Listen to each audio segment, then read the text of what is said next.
याच संदर्भातला एक आणखी महत्त्वाचा तपशील आता आपल्या समोर येतोय, तो आहे पुणे कथित जमीन गैरव्यवहार प्रकरणाबाबत अंजली दमानिया पुन्हा एकदा आक्रमक झालेल्या दिसत आहेत। 2018 पासून अजित पवार गटाची या जमिनीवर नजर होती असा दावा दमानिया यांनी पत्रकार परिषद घेऊन केला आहे।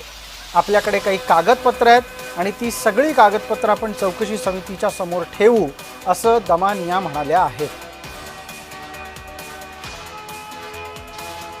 गायकवाड कुटुंबाच्या जे वकील आहेत त्यांच्याकडनं हे डेटा मला मिळालाय, अतिशय धक्कादायक आहे।